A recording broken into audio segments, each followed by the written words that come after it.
SNCF 4 leaders syndicaux à la manœuvre. Lire aussi notre panorama. Réforme de la SNCF, les protagonistes de la future bataille. Secrétaire général de la CGT cheminot depuis janvier 2017, Laurent Brun se retrouve, à 38 ans, confronté à la plus vaste réforme de l'histoire de la SNCF. Sans surprise, celui qui dirige le premier syndicat du groupe ferroviaire, 34,33% des voix aux élections professionnelles, se pose en gardien du temple cheminot. Je ne serai pas celui qui enterrera le statut, a-t-il prévenu. Ce Lyonnais aux passions éclectiques, la charcuterie, le jardinage, l'informatique, a intégré la SNCF en 2000, comme agent de mouvement, c'est-à-dire conducteur sur les manœuvres en gare.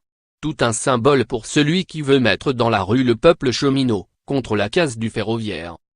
Inflexible face à la détermination du gouvernement, ses collègues des autres syndicats confirment.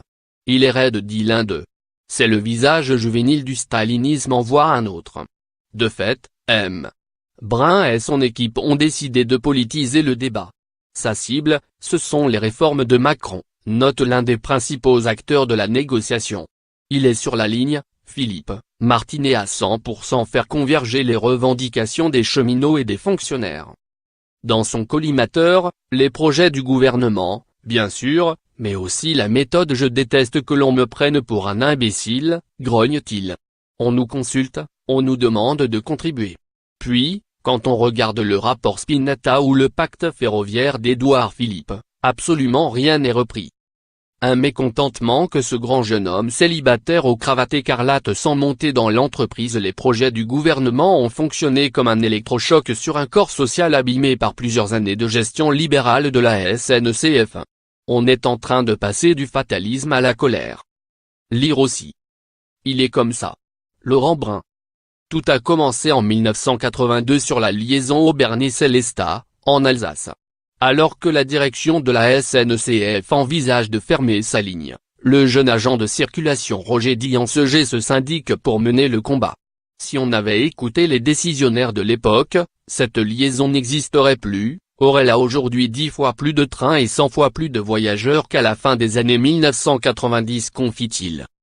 34 ans plus tard, celui qui est passé par la CFTC devient le secrétaire général de l'NSA Ferroviaire, le deuxième syndicat de l'entreprise avec 23,86% des voix aux élections professionnelles. Syndicaliste à plein temps depuis 1995, l'apparatchik, jugé par l'un de ses pairs à la fois calme, réfléchi et recherchant toujours le consensus, est l'un des personnages clés de l'épreuve de force qui s'ouvre à la SNCF. Habituel allié du gouvernement, la réformiste NSA montre d'ores et déjà les muscles, car la pression du corps social monte, assure M. Dianceget. Nous avons des adhésions spontanées depuis le début de l'année. C'est la première fois que je vois ça dans ma carrière. Mais M. Dianceget devra jouer finement, car son organisation est paralysée par ses luttes intestines, entre gauche et droite, modernistes et conservateurs, cadres et non-cadres. Rappelle un observateur. Éric Meillet a envie d'en découdre. Le gouvernement ne lâchera pas, dit le secrétaire fédéral de Sudrail et négociateur en chef du troisième syndicat de la SNCF, avec 16,83% des voix aux élections professionnelles. Il est dans sa posture habituelle, constate l'un de ses homologues syndicalistes. Celle de la politisation à outrance. Il s'agit d'un jeu de rivalité avec la CGT, ajoute l'un des négociateurs de la réforme.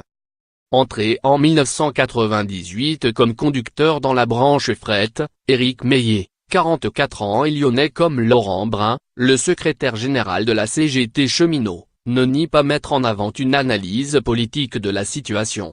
Emmanuel Macron veut liquider les corps intermédiaires, explique-t-il. Même les syndicats réformistes, CFDT, NSA, ne sont plus écoutés. M. Meillet, qui n'a pas de mots assez durs pour fustiger le management de la SNCF, prédit un retour de bâton. Il y avait très longtemps qu'on n'avait pas vu une telle unité syndicale. Les cadres qui, habituellement, remplacent les conducteurs en cas de grève n'iront pas cette fois-ci. Cache facile d'approche.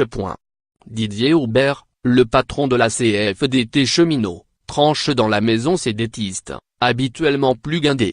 Avec sa gouaille et son accent belfortain, Ce petit-fils de cheminot et fils d'un syndicaliste de l'Alstom comme il le dit encore, a passé 40 ans dans la grande maison, soit la moitié de la vie de la SNCF. Surtout, c'est un fort en gueule qui peut vite monter dans les tours, comme le confie un de ses collègues, mais il redescend aussi vite sa force, savoir mener ses troupes en toute indépendance. Son prédécesseur avait l'habitude de suivre un peu aveuglément la CGT. Lui, il entend conserver l'autonomie de la CFDT et pouvoir quitter une intersyndicale s'il peut obtenir quelque chose par la négociation, confirme un syndicaliste. Dans le milieu syndical, ce fin stratège n'a pas que des amis. On ne peut pas lui faire confiance, grince-t-on dans les centrales rivales.